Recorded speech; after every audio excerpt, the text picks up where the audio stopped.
Well, hi, everybody. Another edition of Tarter Sauce, Steve Tarter. And with me today, happy to have David Pittman. David, you're involved with all kinds of things, growing things, artistic things. Donovan Sculpture Garden. Yep. People now know about Donovan Park. Used to be a golf course. Now it's a park. Tell us about that. What's going on? Are we going to see something new out there? I certainly hope so. That's the project. Back in June, a number of our volunteers got together and started talking about the potential for putting some sculpture outdoors in a landscape setting. There's a wonderful sculpture walk downtown. There's certainly sculpture scattered throughout the community, hundreds of pieces really when you start to catalog them. Right. But we really don't have a place in the landscape where you can walk your family, spend some time looking on all 360 degrees of sculpture pieces. So I thought it would be a reasonable fit. We chose Donovan Park in part because there's a lot of room there. There's a fascinating topography, the leftovers of the golf course, and the master plan has plenty of room for new ideas. So our group presented to the Park District in the summer and said, we'll pay 100%. All of this will be private money. We'll give the Park District complete fiscal control, and you make all the decisions. We'll offer our opinions, but all of this decision making and all of the process of locating and choosing which sculptures will be up to the Park District. And after some deliberation in November, the Park Board said, okay, we'll give you 3 years. Now let's see how it works. Mm-hmm. In this first year, we're hoping to identify and place 6 sculptures in Donovan Park, so that by October or November, people will have something new to see at Donovan. Where will these sculptures come from? We have decided to do invitation and focus on local and regional artists. Sometimes, like the Peoria Sculpture Walk, a general invitation is put out, but that's much more complicated. We're a small startup. Mm-hmm. And we want to keep it as simple as possible for this first year or two. So we'll be looking at local artists, regional artists. We hope to invite some of the Bradley students. All of the decisions about which sculptures are chosen will be by a committee that's composed of Park District staff and some of our team as well. Now, there's an event coming up in Donovan Park. We should tell people Sunday, January 26th. It's not that far away. 2:30 to 5:30. What's going on there? That's just a chance for people to learn more about the project? Well, absolutely. And it's a chance for us to get some feedback from the community about what do they think? What do they think about sculpture in general? What do they think about pieces in Donovan? Especially the neighbors. I'm a big community activist type person, and so one of the things that I think is really important about this project is to invite as often and as in many different ways as possible the input of the general public. This is one of our ways to do that. We're going to, I've invited the neighborhood organizations that are within 1.5 miles of Donovan. I'll be inviting all the retail businesses as well and ask them to say, what do you think? Not how much money will you give us, right? Because that's not the real concern with this. It's a question of ideas. There's a second kind of philosophical question that flows through this is, what do people think about art? Why are we sometimes pretty art ignorant in the community? What is it that we need to do in order to have folks involved with art? Mm-hmm. And so that's part of what this conversation will be as well. A number of artists have donated their maquettes for the event. If you're going to do a bronze sculpture, what you do first is a little scale model. Mm-hmm. That's what these maquettes are. So they'll be there for people to look at. We'll have some sample pictures of art pieces, 15, 20 minutes, cash bar, in and out. It's a Sunday afternoon, so we hope that we'll get 50, 75 I should people. probably mention it's at Sid's. You're not sitting outside on a January day in the site, although it might be nice, who knows. But Sid's Restaurant in Donovan Park, 2:30 to 5:30, Sunday, January 26th. And that's a sort of indicative of the process that looks like your group is going through. You want to keep everything out on the table here's what we're thinking about, give us feedback. This is a wide open thing. I think two key words are transparency and sustainability. Transparent, so that there's no sense of, this is some sneaky way of using tax dollars. Yeah. Not what we're doing. Not what we're doing at all. We'll have our Facebook websites, doing everything we can to say to people, take a look at what we're doing. What are your ideas? Sustainability, because I think it's always easy to say, here's a donation, here's a grant, you're up and running, and then things get tired. The grant isn't renewed, and all of a sudden the whole project is wearing down. What I hope we are able to do with this project is say from the very outset, this is a public event. This is a public project, and we really want and need and hope that the public involvement will allow us to say, here's the support. We're modeling off of a similar park over in Urbana, Meadowbrook Park. And there, for 40 years, they've had an art garden. And it's very popular. No vandalism to speak of. One of the heaviest used parks in Urbana. And so we're hoping to learn from an established park district how they do it, how they keep the costs down, and how they keep people engaged. And it strikes me that without knowing what the final project will look like, that's got to be great for the park because it's relatively new. I think people still maybe know it as a golf course, those that have been around a while. And, we drive by it or we go to Sid's or whatever it is, but we don't fully know that park yet. I mean, it's not like the long-standing parks of Peoria, which we were talking earlier, and Peoria is blessed with tremendous park. And we should mention, David, you were on that park board. You said in another century, a few years ago. Yeah. But the point is, you know it well from that and your involvement, obviously, as a private citizen. But that would give it a kind of a, I'm always thinking in terms of a flyer, that you might share with somebody, or you might see it in a rack. And so, how do you identify a park? Well, Glen Oak, you might show the lagoon or something. Bradley Park has its own things, Cornstalk and everything else. What about this one, Donovan Park? Well, maybe it'll be the sculpture garden. It could be. I think of parks in terms of the people who live around it and use it immediately, locals. Oh yeah. And then I think of the people that make it a point to travel as a destination.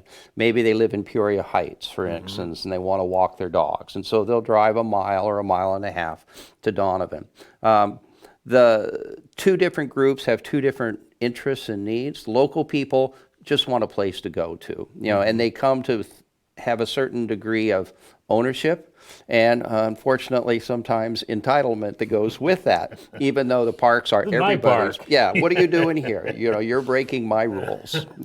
I don't like what you're doing. Yeah.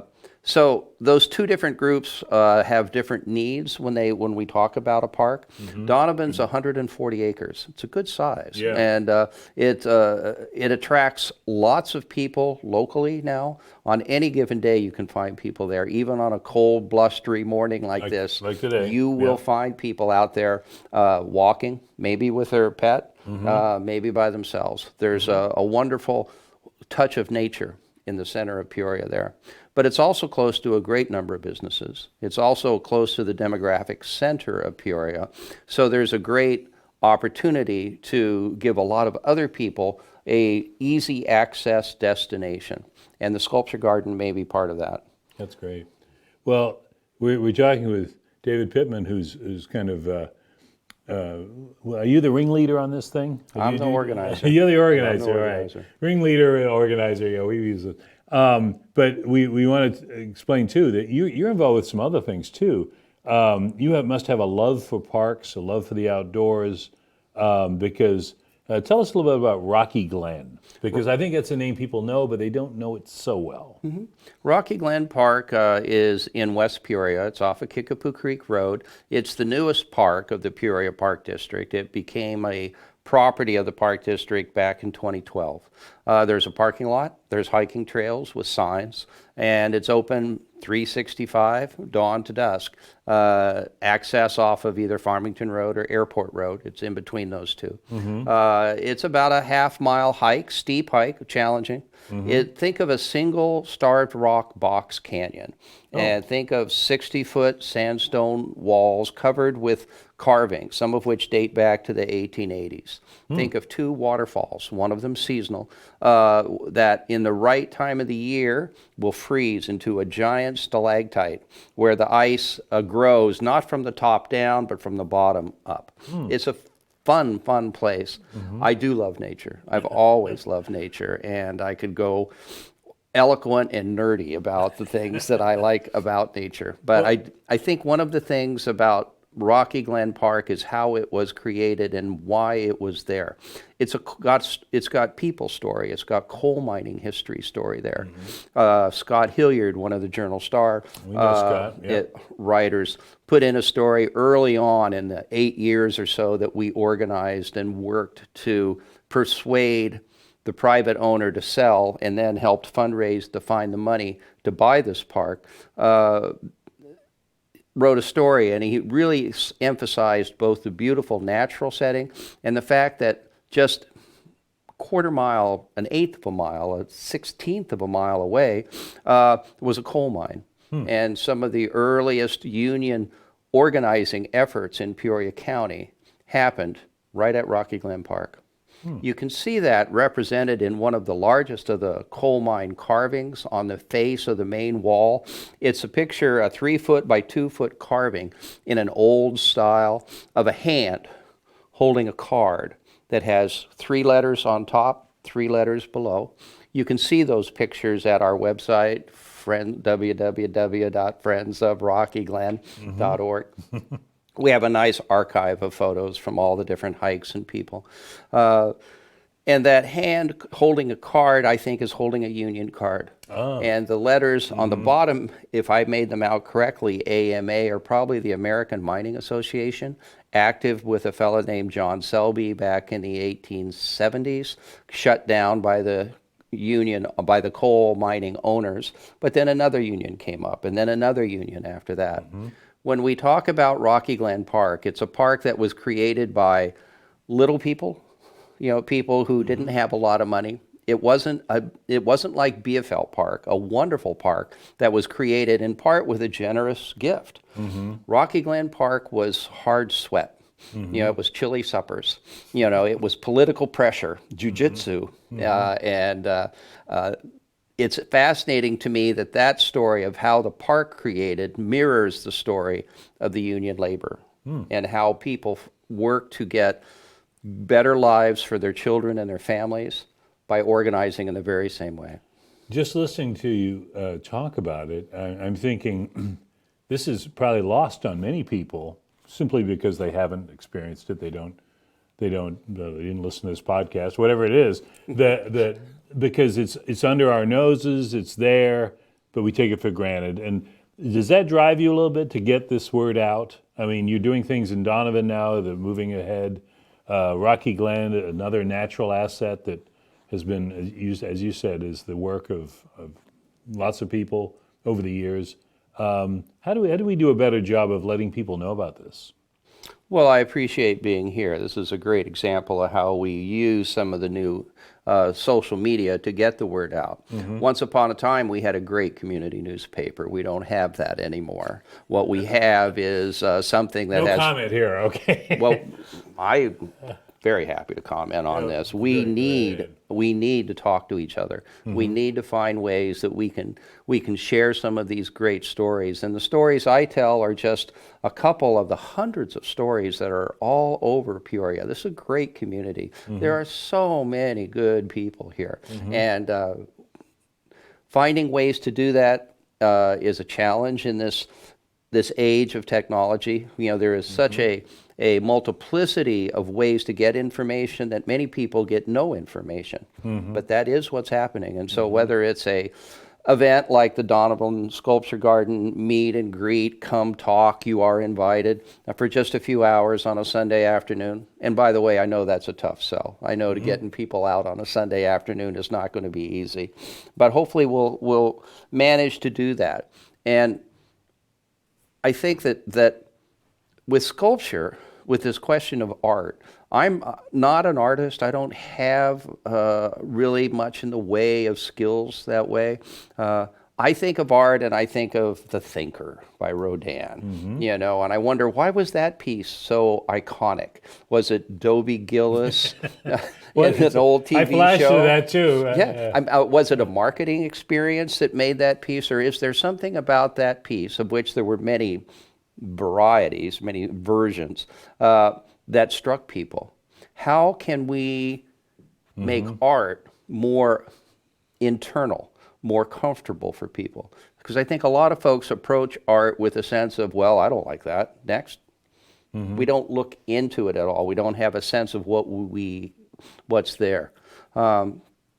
These little maquettes that we will have at the event on Sunday, the 26th at SIDS, will, I think, give people a sense of, just a tiny sense of the amount of work that goes in to making a sculpture.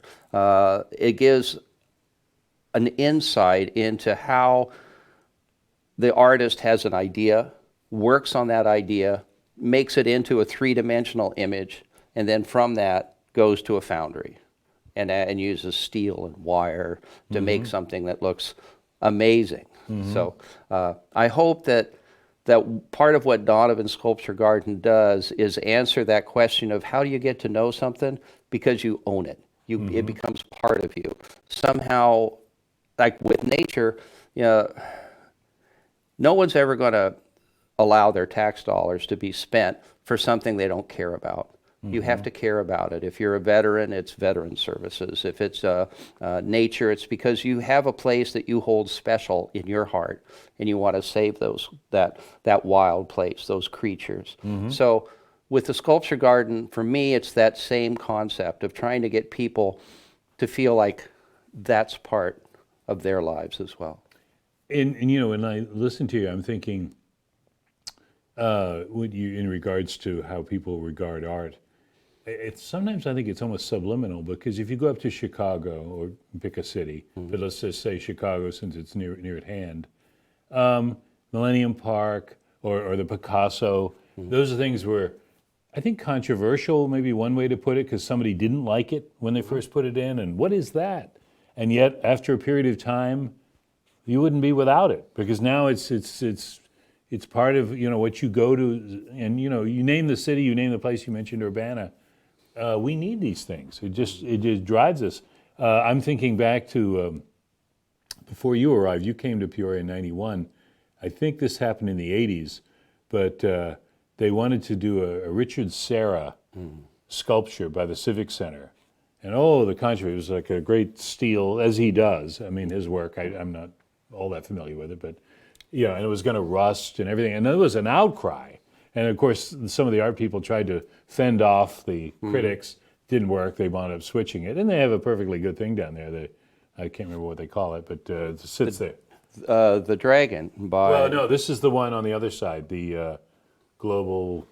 Somebody probably is saying, "Oh yeah, we know what it is," but it's by City Hall. Yeah, on the other side of the Dragon. But anyway, but that's sort of indicative of what art does. I mean, it's can be a focal point and gets the community worked up. Right? That's good, I think. I mean, I don't know. I'm not asking you to do anything wildly controversial here, but it wouldn't hurt us. You know, I think we could handle it. Yeah. But it's great. What can somebody do? You mentioned the website. One should give us. Is there a website for? Website's not up yet. Facebook, okay. I would direct people to. That is up, and that is simply Donovan Sculpture Garden. Okay. Just Google that. Put that in, and you should find us. And just in case somebody is thinking, well, who's doing all this? There's a lot of folks involved with it in various ways. You know, the Heights folks and people from ICC and just everywhere have really taken a focus on this. Bruce Brown, I know, has played a big role in it. We're really hoping to add a Bradley University component as well. Fisher Stoltz, one of the professors at Bradley, is a sculptor himself, as well as a faculty at Bradley. And we hope to work with his students, much like the Peoria Sculpture Walk has a designated location has a designated piece available if the quality is high enough for their selection committee. We're hoping to do something similar so that at Donovan Sculpture Garden, you'll be able to see high-quality pieces that are not necessarily put out by well-known professional local and regional artists, but by someone who's just really begun. We think that by giving them that kind of opportunity, that they will benefit, the sculptor artist will benefit, but also the community will have a link that says this is part of what we do here locally. So for me personally, I'm really hoping to develop that Bradley link so that we can say, if you're in the MFA program at Bradley and you're doing hard work and you've got a good piece, maybe we can find a spot here in Peoria for it. Very good. Well, David, we're out of time, so want to let folks know, keep your eye on Donovan Park because work is underway to bring in a sculpture garden.